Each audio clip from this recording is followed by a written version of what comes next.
여러분 만나서 반갑습니다. 청년부를 담당하게 된 두성광 목사라고 합니다. 제가 오늘 그 찬양 앞에서 찬양 부르고 그 다음에 앞에 광고하고 할 때 절대 떨지 말아야지 그랬는데 마이크가 떨릴 정도로 엄청 떨리네요. 제가 찬양 인도도 많이 하고 보통 긴장하는 스타일이 아닌데 어제 저녁에 집에 가서 좀 늦게 식사를 하는데 분명히 제 의지가 아닌데 숟가락이 떨리고 젓가락이 떨리더라고요. 이것이 담당 목회자의 무게구나 그런 생각을 하면서 오늘 여러분들을 만나게 됩니다. 이제 회고, 신실하심을 깨닫는 돌아봄. 회고, 하심을 깨닫는 돌아봄이라는 제목으로 하나님의 말씀 증거하겠습니다. 한 의류 브랜드에서 연말을 맞아서 팝업 스토어를 열었습니다. 보통 팝업 스토어 하면 소셜미디어에 광고를 하거나 아니면 오프라인으로 행사장에 셀럽을 불러서 혹은 다른 곳과 콜라보를 해서 사람들의 이목을 집중시켜서 준비한 상품을 빠르게 소비하는 것을 목적으로 팝업을 엽니다. 그런데 이 의류 브랜드는 이 팝업을 다른 팝업과 좀 다르게 진행했습니다. 바로 강연을 한 것입니다. 이 프로젝트의 테마는 리차지, 재충전이었습니다. 그러니까 연말에 재충전을 위해서 팝업 스토어를 연 것입니다. 총 3가지의 강연이 있었는데 그중에 마지막 강연의 주제가 회고였습니다. 한 해를 떠나보내는 연말에 꼭 필요한 행위와 사색으로 회고를 이야기한 것입니다. 올해의 나를 만든 것들을 회고하고 그리고 더 나은 내년을 준비하는 마음이 그 강연의 골자였습니다. 한 해를 돌아보면 누구나 후회하고 그리고 안타까웠던 순간과 그리고 그 경험이 있는데요. 그 순간들을 이제 잘 들여다보면 이 잘 들여다보고 사색하는 것이 다가오는 새해를 위한 발판이 되는 영감과 용기를 심어준다고 이야기했습니다. 쉽게 이야기하면 돌아보아야 나아갈 수 있다는 그런 이야기였습니다. 사람들이 이런 기획에 열광하는 이유가 무엇일까요? 그것은 바쁘게 정신없이 살아가던 자기의 삶을 돌아보게 해주기 때문에 그럴 것입니다. 제가 이 칼럼 읽으면서 의류 브랜드도 이렇게 기획하고 내년을 맞이하게 해주는데 우리 청년들이 연말을 지나면서 한 해를 돌아보는 시간이 꼭 있었으면 좋겠다 하고 생각하게 됐습니다. 그래서 저는 오늘 여러분과 함께 한 해를 회고하는 시간을 가져보려고 합니다. 여러분 이런 질문 많이 받아보셨죠? 올해 가장 기억에 남는 순간은 어떤 순간입니까? 올해 가장 힘들었던 순간은 어떤 순간이었나요? 막상 이런 질문 받으면 대답하기가 쉽지가 않습니다. 딱히 떠오르지도 않고 무언가 떠올랐다고 해도 당장 뭐라고 대답해야 될지 잘 모르겠어요.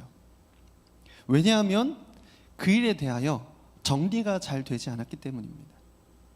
그래서 질문을 좀 이렇게 바꿔보고 싶어요. 여러분 한 해를 잘 돌아보고 새로운 한 해를 잘 맞이하고 싶나요?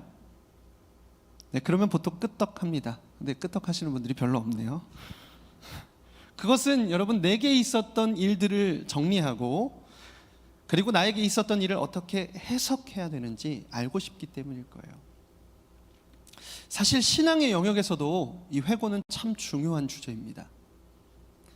신앙에서의 회고는 하나님의 일하심을 찾아보는 시간입니다. 분명히 어렵고 힘든 순간이 있었는데 그 시간을 지나놓고 보니 하나님께서 내 삶에 어떻게 일하셨고 어떻게 신실하셨는가를 발견하는 것이죠. 그래서 바로 은혜를 경험하는 시간, 그것을 찾아보는 것이 회고입니다. 그런데 그것이 이렇게 막 탁 하고 깨달아지지가 않아요.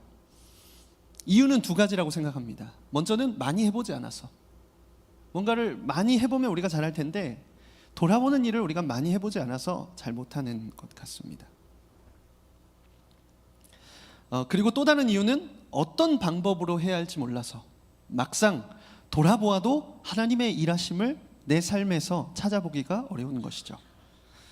신앙적으로 한 해를 돌아보는 방법은 많이 있을 거예요. 그런데 저는 오늘 여러분과 함께 시편 23편을 묵상하면서 한 해를 좀 돌아보고 싶습니다. 시편 23편은 다윗의 시입니다. 첫 문장이 이렇게 시작해요. 여호와는 나의 목자시니 내게 부족함이 없으리로다. 다윗은 하나님을 자신의 목자라는 개념으로 이해하고 있어요. 다윗이 왕이 되기 전에 들에서 양을 돌보던 목자였습니다. 목자는 양을 보호하고 먹이고 그들을 안전하게 인도하는 헌신과 책임이 필요한 자리입니다. 때로는 맹수의 입에서 양을 건져내고 길 잃어버린 양을 찾아오기도 해야 됩니다. 다윗은 이러한 실제적인 자신의 경험, 그러니까 목자로서의 경험을 바탕으로 하나님을 목자라고 표현한 것입니다. 그래서 우리도 이 시편을 읽으면서 하나님을 목자라고 표현할 수 있게 된 것이죠. 여러분, 하나님께서 여러분의 목자이십니까? 여러분 아멘이세요? 네, 아멘. 하나님은 우리의 삶의 목자이십니다. 이것이 무슨 말이에요? 먹이시고 입히시고 찾으러 오시고 보호하시고 만지셨다는 뜻입니다. 그래서 하나님께서 목자가 되신다는 것은 하나님의 인격적인 돌보심과 인도를 고백하는 표현입니다. 이 개념이 있는 사람과 이 개념이 없는 사람이 한 해를 돌아볼 때 볼 수 있는 것이 같을까요? 저는 다를 거라고 생각해요. 인생을 살다 보면 어려운 순간들이 찾아와요. 그러면 우리는 길을 잃고 또 많이 혼란스러워하기도 합니다. 왜냐하면 그 시간을 해석하기 어렵기 때문일 거예요. 왜 내 삶에 이러한 일들이 일어났는지 이유를 알면 좀 쉽게 넘어갈 수 있어요. 그런데 그 이유를 잘 모르니까 받아들이기가 어려운 것이죠. 무엇보다 청년의 때에 어려운 일을 만나서 흔들리고 방황하는 이유는 인생의 경험이 많지 않기 때문일 것입니다. 운전하다가 차 사고 나보신 분 계세요? 계시죠? 네. 처음 차 사고 났을 때 어때요? 처음 차 사고 탁 났을 때 눈앞이 막 캄캄해요. 빵빵 빵빵 막 거리는데, 그런데 뒷목 잡고 사람이 막 나오고, 그리고 보험 전화번호 어디 있는지 잘 모르겠고, 차는 지금 옮겨야 되는지 거기에 놔둬야 되는지, 사진은 어떻게 찍어놔야 되는지, 블랙박스는 지금 작동하고 있는지, 그런 것 때문에 막 너무 혼란스럽습니다. 그래서 여러분, 경험이 없으면 당장 눈앞에 있는 것이 막 가깝게 보여요. 그래서 여유가 없습니다. 두 번째 차 사고 날 때 어떨까요? 같이 목 잡고 나옵니다. 경험이 있으니까요. 네. 번호? 어디에 전화해야 되는지 알죠. 이게 내 과실인지 저 사람 과실인지, 그게 얼마나 걸리는지 이런 것 정도 압니다. 할증이 얼마나 되는지 처음에 당하고 두 번째 당하면 좀 나아요. 세 번째 당하면 여유로워요. 일단 내리지 않아요. 내리지 않고 전화합니다. 저 차 사고 났는데 여기 어디로 와주세요. 여러분, 경험이 없으면 당장 눈앞에 있는 것이 너무 크게 보이는 것이죠. 그리고 무엇보다 누구도 이유를 말해주기 어려운 일들도 있어요. 그런 일들을 만날 때 우리는 흔들립니다. 그래서 여러분, 오늘 말씀을 잘 보시고 한 해를 돌아보는 시야를 가지시기를 축복합니다. 목자가 양을 돌보는 장소는 들판이에요. 시편 23편을 우리가 눈을 감고 눈으로 그려보면 여러분 어떤 게 떠오르세요? 쉴만한 물가, 푸르른 잔디, 시원한 나무 그늘 밑에서 한적하고 여유로운 목자의 모습, 이런 거 떠오르시나요? 그런데 여러분 그거 아세요? 사실 이 들판은 결핍과 부족함이 있는 곳이에요. 제가 2008년에 선교팀과 함께 몽골을 갔던 적이 있습니다. 그 전까지만 해도 저는 들판이 그냥 넓은 평야 이렇게만 생각했어요. 선교팀이 수도인 울란바토르를 떠나서 한 선교사님이 계신 마을을 방문하기 위해서 기차를 탔습니다.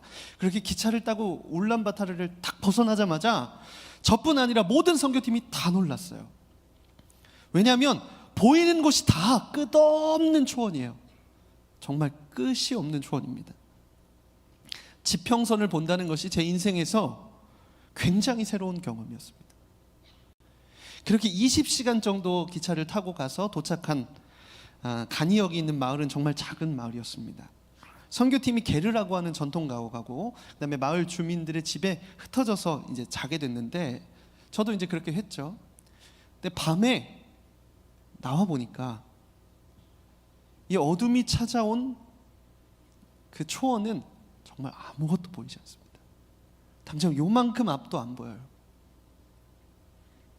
그리고 아무 소리가 없어요. 이렇게 뭐 소리가 들릴 법한데 되게 조용합니다. 정막이에요.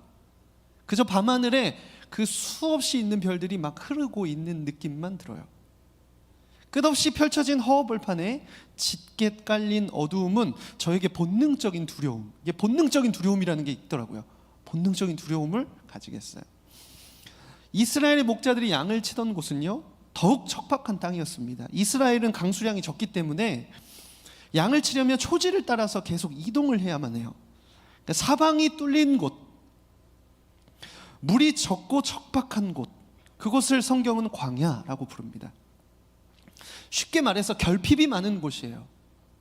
낮에는 장렬하는 태양 때문에 뜨겁고 밤에는 칼바람이 뼈로 막 스며드는 곳입니다. 그렇게 밤이 찾아와서 짙은 어둠만 가득해지면 언제 사나운 맹수가 막 나타나서 양을 물고 가거나 목자를 공격할 수 있을지 모른다는 본능적인 두려움이 드는 곳, 그것이 바로 광야예요. 다윗은 결핍과 위험이 도사리는 그곳에서 이렇게 고백합니다. 여호와는 나의 목자시니 내게 부족함이 없으리로다. 정말 부족함이 없어서 그랬을까요? 여러분 어떻게 생각하세요? 그가 계속해서 이렇게 고백합니다. 그가 푸른 풀밭에 나를 누이시며 쉴만한 물가로 인도하시는도다. 내 영혼을 소생시키시고 자기 이름을 위하여 의의 길로 인도하시는도다. 내가 사망의 음침한 골짜기를 다닐지라도 해를 두려워하지 않을 것은 주께서 나와 함께 하심이라. 주의 지팡이와 막대기가 나를 안위하시나이다. 주께서 내 원수의 목전에서 내게 상을 차려주시고 기름을 내 머리에 부으셨으니 내 잔이 넘치나이다. 안전하대요. 쉴만한 물가와 푸른 풀밭으로 인도하신대요. 두렵지 않대요. 원수를 부끄럽게 하시고 그 앞에서 영광을 얻게 하셨대요. 여러분 어떻게 생각하세요? 정말 안전해서, 정말 두렵지 않아서, 대적이 없어서 그렇게 고백한 것일까요? 그 성경을 읽어보면 다윗의 10대와 20대는 매우 불행했습니다. 그를 등용했지만 시기에서 죽이려고 하는 사울 왕을 피해서 도망 다니면서 살았어요. 그 도망 다니면서 산 곳이 굴 속이에요. 굴 속에 숨어 살았어요. 그러면 여러분 먹을 것을 제대로 먹었을 리가 없죠. 또 한 번 이런 일도 있었어요. 사울을 피해서 정신없이 도망가다가 정신 차려 보니까 가드라는 곳에 있었어요. 가드 지역에서 다윗은 생명의 위협을 느낍니다. 내가 이러다가 잘못하면 가드 사람들에게 잡혀 죽겠다. 다윗은 살아남으려고 문을 긁고, 문을 어떻게 긁었을까요? 이렇게 긁지 않고 막 이렇게 긁었어요. 수염에 성경에서 문을 긁고 침이 수염을 다 적셨다 그랬어요. 그러니까 정상적이지 않은 미친 척을 한 거예요. 문을 긁고 이렇게 하면서 수염에 침이 가득 고일 정도로 미친 척을 해서 겨우 살아납니다. 여러분 그때 심정이 얼마나 처참했을까요? 그럼 왕이 된 이후에 다윗은 어땠습니까? 그의 중년과 노년에 정말 수많은 전쟁을 해야 됐어요. 손에 피가 마를 날이 없었습니다. 나라가 안정되니까 궁궐 내 권력 다툼이 생겨났어요. 그래서 그 당시에 목숨을 걸고 사선을 넘나들었던 신뢰하는 신하들이 배신을 했습니다. 뿐만 아니에요. 가장 사랑하고 그다음 왕위를 물려주려고 마음을 먹었던 압살롬이라고 하는 아들이 반역을 일으켜서 쫓겨가게 됩니다. 시편 23편이 쓰여진 시기를 정확하게 알 수는 없어요. 여러 가지 시기에 대해서 논쟁이 있습니다. 그런데 하지만 여러 시기 중에서 다윗이 가장 사랑했던 아들인 압살롬의 반역을 피해서 울면서 맨발로 쫓겨갈 때 썼다고 보기도 합니다. 여러분 이 중에서 한 가지 일만 일어나도 참 어려울 텐데 다윗은 이러한 일들을 수없이 겪으면서 살았어요. 그러니까 다윗이 쓴 시의 대부분은 실제로 평안해서 부족함이 없어서 두렵지 않아서 원수를 다 무찔러서 쓴 것이 아닙니다. 상황은 항상 긴박했고 매일 허기와 갈증과 싸웠고 때로 사방이 막혀 있었습니다. 죽음의 위기를 느끼며 잠에 들어야 됐고 원수의 조롱을 견뎌야 했고 미친 척해서 살아나야 했고 배신 앞에서 도망쳐야 했습니다. 어떻게 보면 참 기구한 삶이에요. 그런데 저는 다윗이 남들이 하지 않는 두 가지를 했다고 생각합니다. 첫 번째, 믿음의 선포입니다. 아직 일어나지 않은 일에 대하여 하나님이 그렇게 하실 것입니다 라고 먼저 선포하는 것입니다. 사실 이것이 믿음의 굉장히 본질에 가까워요. 아직 보이지 않고 손에 잡히지 않고 그렇지만 먼저 선포하는 것. 그래서 다윗은 아직 어렵지만 아직 험난하지만 아직 그 상황 한가운데 있지만 믿음으로 먼저 하나님의 행하실 일들을 선포했어요. 두 번째, 다윗이 다른 사람이 하지 않았던 것 중에 두 번째는 돌아본 것이라고 생각해요. 돌아보니 그때 함께 하셨구나. 돌아보니 그 어려움을 넘어가게 하셨구나. 돌아보니 보호하셨구나. 돌아보니 인도하셨구나 라는 것을 깨닫게 된 것입니다. 여러분, 시편 23편은 그래서 돌아보며 깨달은 사람만이 할 수 있는 고백이에요. 내 평생의 선하심과 인자하심이 반드시 나를 따르리니 내가 여호와의 집에 영원히 살리로다. 다윗은 먼저 믿음으로 선포했고 그리고 고난의 시간을 돌아보았고 다시 찾아온 어려움 속에서도 이전에 함께 하신 하나님께서 앞으로도 함께 하실 것이라고 고백하고 있는 것입니다. 그렇게 수많은 위협과 고난과 어려움의 때를 넘어갈 수 있었다고 생각해요. 사랑하는 여러분, 돌아보는 것과 그리고 나아가는 것, 돌아봄과 나아감은 서로 연결되어 있어요. 그래서 잘 돌아보면 하나님의 일하심을 발견하고 그리고 그동안 풀리지 않던 일의 의미를 깨닫게 됩니다. 그렇게 신앙 안에서 자신을 돌아볼 수 있는 사람, 하나님이 목자라는 명확한 관계 안에서 삶을 돌아볼 수 있는 사람은 여전히 아픔이 있지만 당장 문제가 해결되지 않았지만 큰 상처로 남은 일들이 있지만 그 문제를 다룰 수 있는 힘이 생깁니다. 그러면 그때 비로소 앞으로 나갈 수 있는 것이죠. 반대로 여러분, 잘 돌아보지 못하면 다가오는 시간이 두렵습니다. 그렇겠죠. 분명히 방법이 없었는데 그리고 수가 없었는데 답답하고 숨이 안 쉬어져서 막 죽을 것 같았는데 어떻게 하다 보니 넘어가진 일들이 있어요. 그렇죠? 그런데 그렇다고 모든 사람이 이거 내 힘이 아니었구나, 이거 정말 하나님께서 도와주셨구나 이렇게 고백하지 않습니다. 당장 고통이 없어졌으니까 잃어버리죠. 살만해요. 그러니까 그렇게 고백할 이유도 없는 거예요. 그런데 여기에는 큰 문제가 있어요. 뭐냐면 그 다음에 같은 일을 만나면 비슷한 수준으로 하는 것이 아니고 더 절망하고 또 찾아온 고난에 더 크게 낙심해 버린다는 거예요. 그래서 여러분, 우리는 이전의 시간을 잘 돌아보아야만 합니다. 진지하게 회고해 봐야 돼요. 혹시 올 한 해 여러분 광야에서 머무는 것 같은 시간을 보내신 분 계십니까? 결핍되고 불안정하고 안정되지 못해서 계속 초지를 찾아 이동해야만 했던 경험을 가지신 분 계세요? 이해할 수 없는 일, 내 힘으로 안 되는 일, 해석할 수 없는 일 마주하셨던 분들 계시죠? 그러면 여러분 더더욱 그냥 보내면 안 돼요. 더욱 돌아봐야 합니다. 그러면 어떻게 돌아봅니까? 어떻게 해석합니까? 가장 먼저 해야 되는 것은 사실 해석이 아닙니다. 무엇일까요? 하나님이 나의 목자이심을 고백하는 것입니다. 이것이 시작이에요. 하나님이 나의 목자이심을 고백하고 그 다음에 한 해를 돌아보는 거예요. 그러면 내 삶에 일어났던 일들을 믿음의 눈으로 보기 시작해요. 처음에는 잘 안 될지도 몰라요. 그런데 하나님이 목자이심을 고백하면서 계속 삶을 돌아보다 보면 아, 그랬구나. 하나님의 말씀 안에서 풀리지 않았던 그 난제를 해석하고 이유를 깨닫게 되고, 이유를 찾을 필요도 없어져요. 왜냐하면 그것을 도우신 분이 하나님이시기 때문에 그렇습니다. 그러니까 포인트가 있어요. 그래서 여러분, 우리는 신앙 안에서 그냥 돌아보는 것이 아니고 신앙 안에서 회고해 봐야 합니다.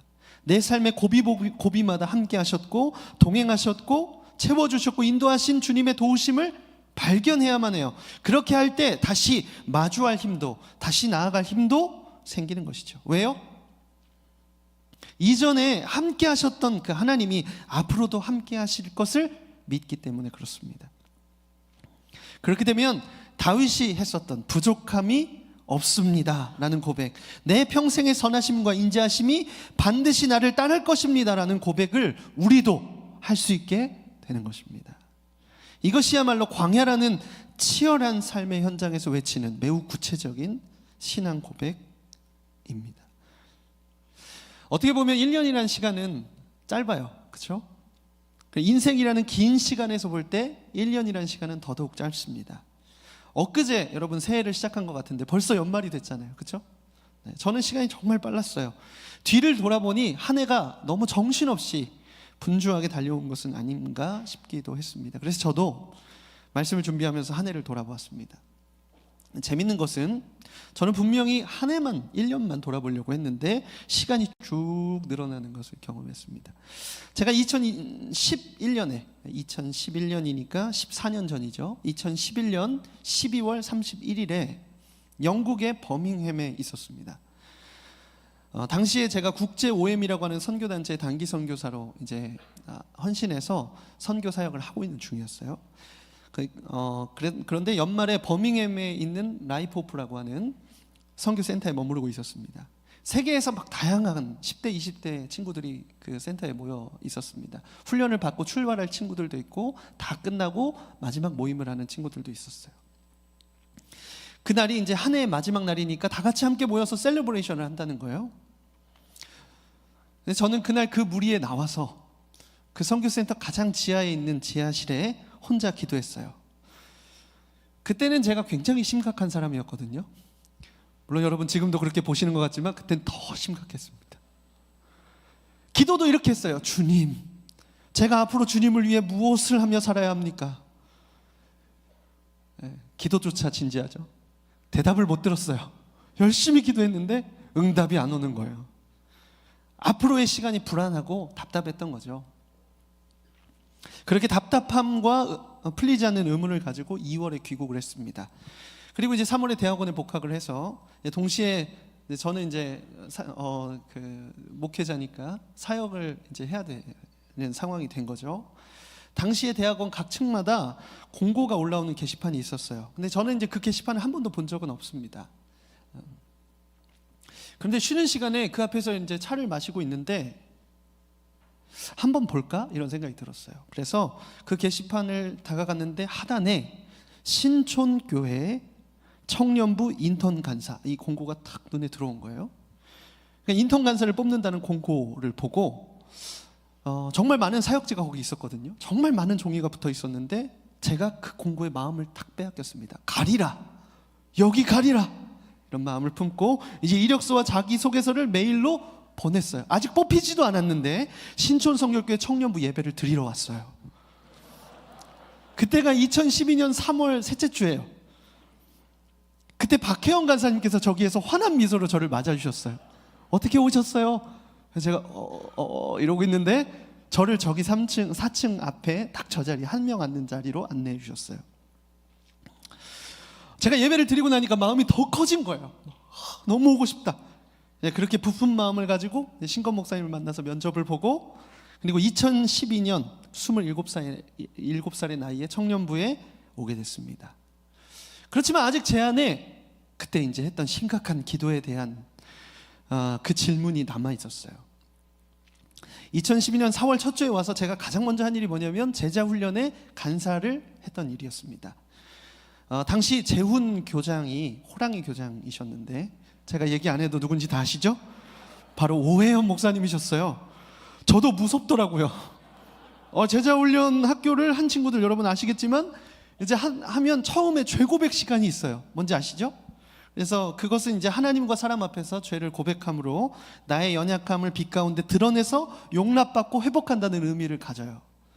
말하지 않으면 아무도 모르기 때문에 우리가 말하는 그 인테그리티, 말 그대로 하나님이 보시는 것 앞에서 우리가 정직하게 말하고자 하는 용기가 필요해요. 근데 문제는 죄 고백은 학생이 했는데 혼나는 건 플락 간사가 혼나는 거예요. 얘들아, 절대 그러면 안 돼. 제가 이제 플락원들에게 그렇게 얘기했어요. 어느 날 제 플락원이었던 한 친구가 죄 고백 시간에 걸어가는 거예요. 앞으로 싸이 흠뻑쇼에 갔다 왔대요. 제가 빠르게 오 목사님의 안색을 살폈는데 아니나 다를까 불꽃 같은 눈으로 저를 쳐다보고 계셨어요. 정말 무서웠습니다. 저는 그날 플락 간사 모임에서 자진해서 플락원과 함께 야고보서 필사를 하겠다고 하면서 그날 목숨을 건졌습니다.